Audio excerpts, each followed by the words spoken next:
to further inflame tensions is high. And to Minnesotans, there's a difference.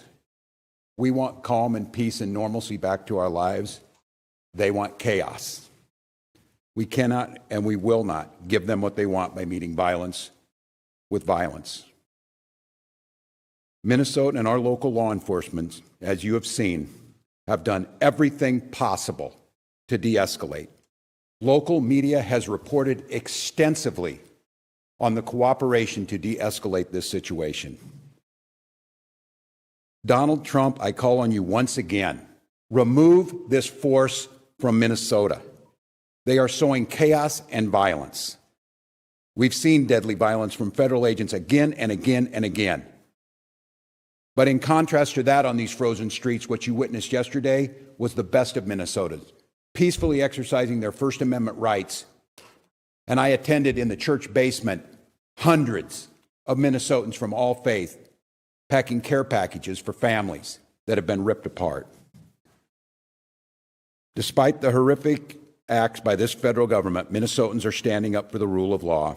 They're protesting loudly and urgently, but peacefully. It must stay that way, Minnesota.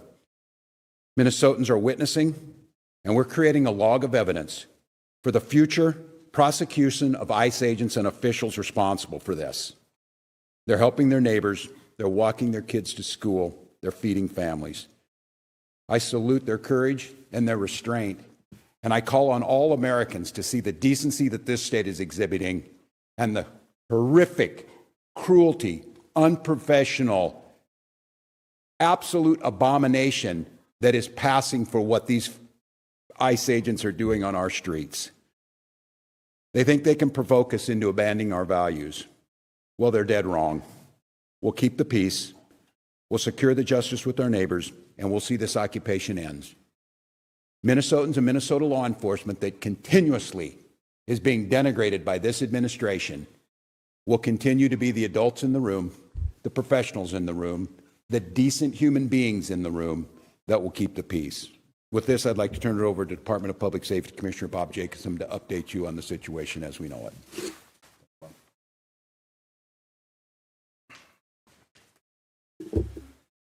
Thank you, Governor.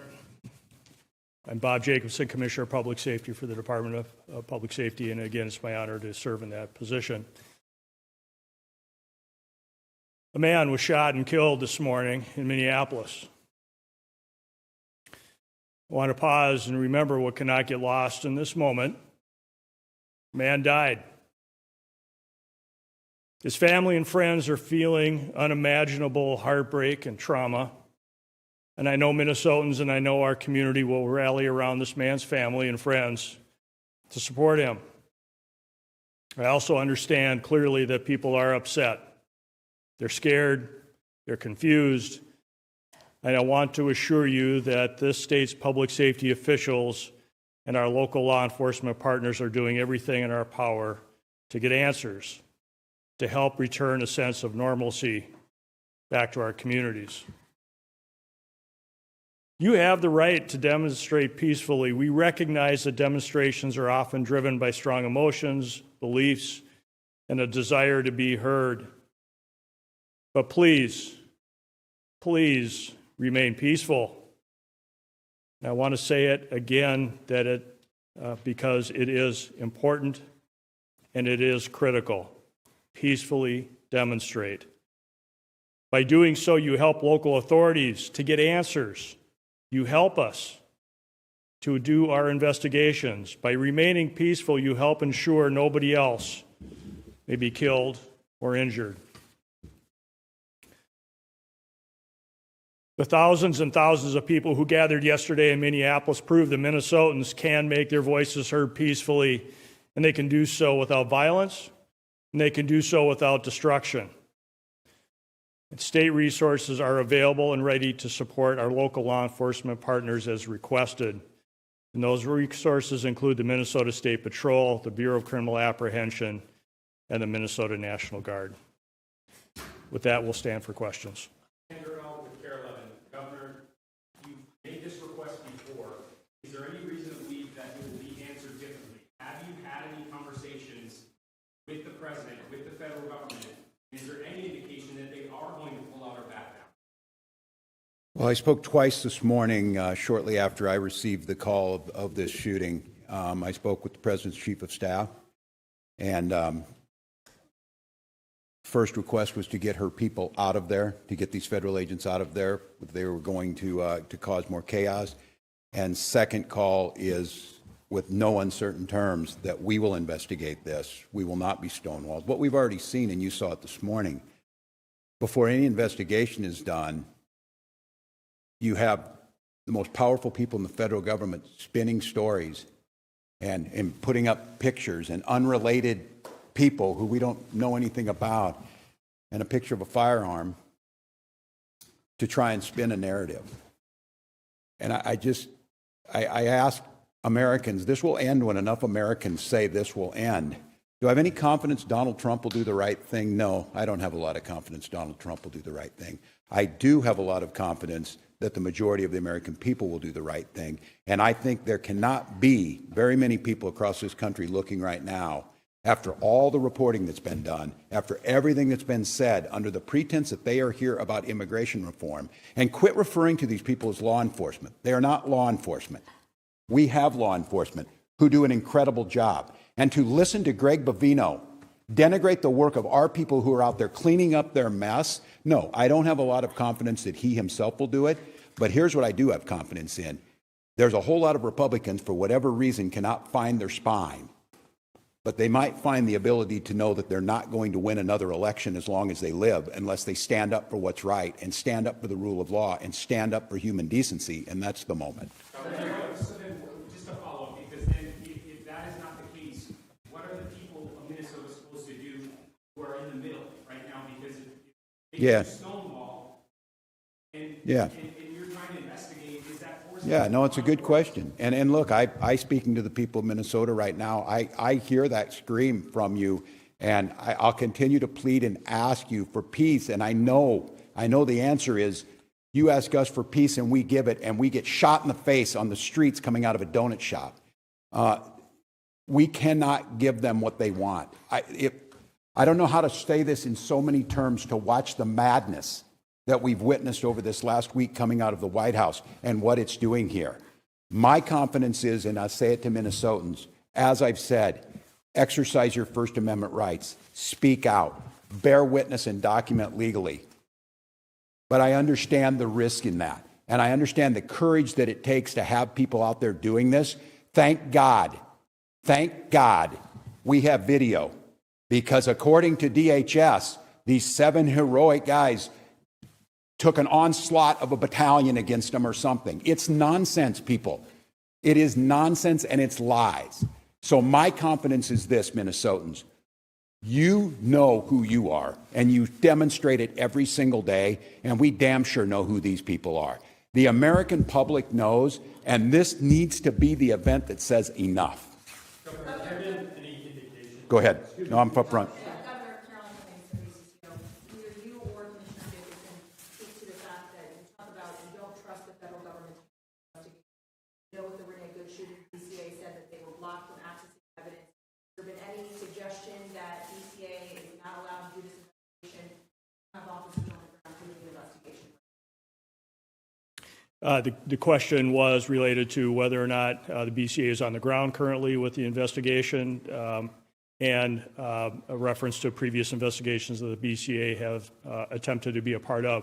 What I'll tell you right now is that we no longer have BCA agents or public safety, state patrol, or Minneapolis on the ground at that crime scene. Is that an instruction by the federal government, or to pull your agents out? What I will tell you, and not to get further into the investigation, but DHS pulled out of the scene, leaving that to Minnesota State Patrol, Minneapolis. We did not have enough resources to be able to hold that ground safely, and we had to leave that scene because of the number of people that were available and the safety of those in the public and the safety of our teams.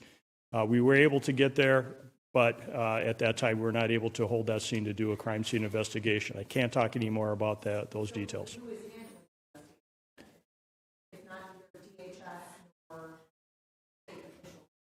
We'll have more on that, but the BCA is engaged and involved, and we are working at the request of the Minneapolis Police Department on this, on the scene and in this investigation. So we are there, we're available. We want to make sure that we continue to work on this and engage with our federal law enforcement, but at this point, we don't have anything more to share about the crime scene. Again, we were not able to hold it. We wanted to make sure and keep people safe, but federal law enforcement left the scene and left us there. Governor Ernesto with the New York Times, have you activated the National Guard? I noted that the regulation has requested for additional assistance. Can you tell us whether they're going to be playing a role in keeping Yes, the answer is yes, we have, as we said last week, and we staged those troops. I'll have General Menke talk about where they're at, and again, use this as an opportunity to stress to Minnesotans the frustration you have, and as you saw this, they killed a man, created chaos, pushed down protesters, threw gas indiscriminately, and then left the scene, and then we're left to clean up. I understand the anger. I understand trying to parse who were the law enforcement on the scene when you got there after a man was killed is difficult for the folks who are out there. But I can't stress enough, our goal, and I'll have General Menke talk about what the role of these Guard troops are in conjunction with incredible work from the Hennepin County Sheriff's Office, from mutual aid across, and of course the State Patrol, of trying to get to the point where what we're saying is we can handle this and Minnesotans can express their First Amendment rights and have our folks on the streets and get these people out of here. And so, John, if you want to talk a little bit, but the answer is yes, there's activated. He can talk to you about numbers. Yeah. So the question is, what's the National Guard doing right now? So we have, we have been on state active duty for over a week. So we've had soldiers prepared in the metro area to respond in a much rapid manner than if they were not mobilized. So we have a request from the Hennepin County Sheriffs to support them, and that is to help them free up additional resources for other work that they need to do.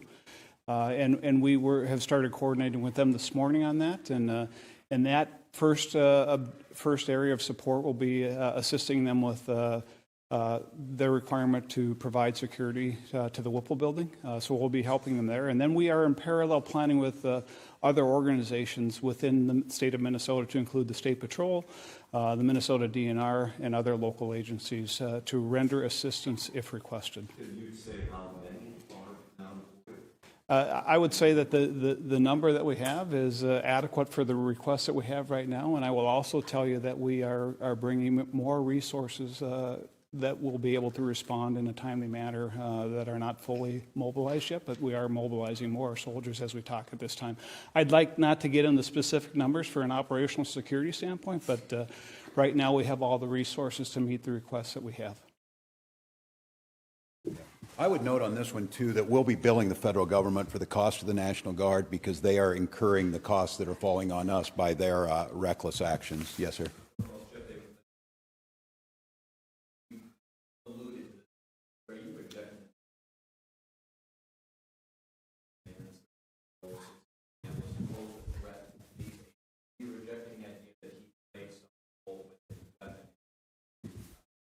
I'm rejecting the rush to judgment within 15 minutes of this, which they did last time. That's why you need to have a fair investigation. And that's why a video can show one thing, but what happened beforehand. But they already will slander this individual. They've already made this the case. And I will just say you will all start to see it, and some of you probably have. There's multiple angles of this. And I'll go back to what we talked about before. They're telling you not to trust your eyes and ears, not to trust the facts that you're seeing in front of them. And at some point in time, your reporting, and I think the reporting this week has been spectacular across Minnesota, that there's not two sides to every story. But in this situation, what I'm saying is we need to have a fair investigation, understanding what's happening, and held accountable. We continue to hear, and we heard it from the vice president, that these folks can do whatever they want. They can have full immunity. And what I'm telling you is they will not. There will be justice to Minnesotans. Continue to gather the information. So I won't say where it is because I think it's irresponsible to make that judgment. But what I see with my eyes and what you're going to see with your eyes makes that pretty hard to believe. And I would imagine as a federal officer, they would have come out and sounded like these professionals sound and say, we need to gather the information, we need to gather all the facts, we need to put them forward, and then we can make some informed decision based on the fact. They've written the narrative already. And the audacity to critique the police chief of Minneapolis after what work that those heroic officers are trying to do, and to be critiqued by this guy, I mean, I don't know, I've said it a lot, but America, as you're listening, enough is enough. Enough is enough of this. End this. End this. And we see them moving to Maine. If you're in Boston, you're in Chicago, you're in Philly, you're in Miami, it doesn't matter. We can't live like this. Our children are in trauma. A 5-year-old, you saw the picture, the bunny hat and the Spider-Man. Is there not like some narrative to throw around, to parade around in some coat you had made and act like you're a tough guy or whatever? These are people's lives, and we have rule of law. So I'll let the investigation play itself out. We will do our best to find it, but I don't know, you kill a man and then you just leave your law enforcement, you just leave him. Is there a single case in America's history where you just like walk away and say, I guess that just happened and we're not going to clean up our mess? I'm proud of Minnesotans. I'm proud of law enforcement here and our partners, and we'll get to the bottom of it. I think we have time for another one. So, yes, ma'am.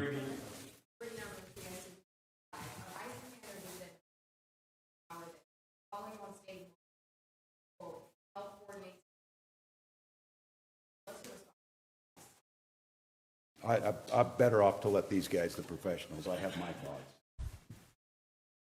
So the question was, what are we doing to assist federal law enforcement on getting violent criminals off the street, if I understand the question?